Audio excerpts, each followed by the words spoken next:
A truly legendary F-A-18 is in the collection of the Air and Space Museum. The United States Navy's McDonnell Douglas F-A-18 Hornet proved to be a highly versatile multi-role combat aircraft that could carry a wide variety of weapons, able to perform fighter escort, fleet air defense, suppression of enemy air defenses, air interdiction, close air support, and aerial reconnaissance. The all-weather, twin-engine, supersonic, carrier-capable. It was originally designed to serve as both a fighter and attack aircraft. The Hornet first saw combat action during the 1986 United States bombing of Libya and subsequently participated in the 1991 Gulf War and 2003 Iraq War, while the F-A-18 Hornet also served as the baseline for the Boeing F-A-18EF Super Hornet. However, the smaller variant proved ideal for the Blue Angels, the flight demonstration squadron of the United States Navy, for more than 34 of the team's 75 years of existence. While the aircraft has since been superseded by its larger Super Hornet models,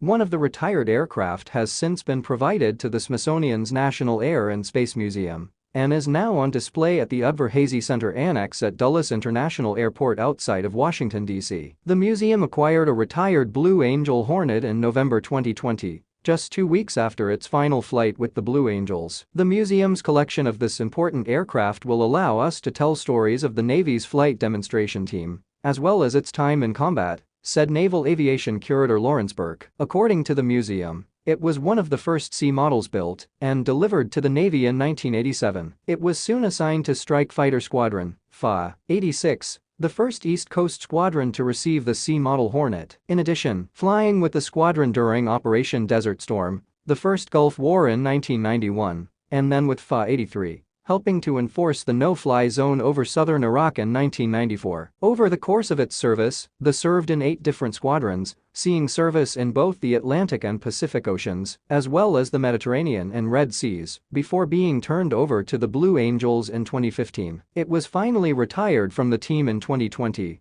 along with all legacy models in favor of the Super Hornet. After 34 years of service to the U.S. Navy Flight Demonstration Squadron, the Blue Angels, it is incredible this aircraft has the opportunity to live a second life on display at the Smithsonian for generations to come, added Lieutenant Brian Abe, maintenance officer for the Blue Angels. Since arriving at the airport nearly 2 years ago, the F-A-18C Hornet is on display, along with other naval aviation greats, such as the F-6 F-3K Hellcat, the F-4's Phantom II, the A-6E Intruder, and the F-14D Tomcat. And of course, the SR-71 Blackbird is there, as well as the Space Shuttle Discovery. A senior editor for 1945, Peter Susiu, is a Michigan-based writer who has contributed to more than 4 dozen magazines, newspapers, and websites, with over 3,000 published pieces over a 20-year career in journalism. He regularly writes about military hardware, firearms history, cybersecurity, and international affairs. Peter is also a contributing writer for Forbes.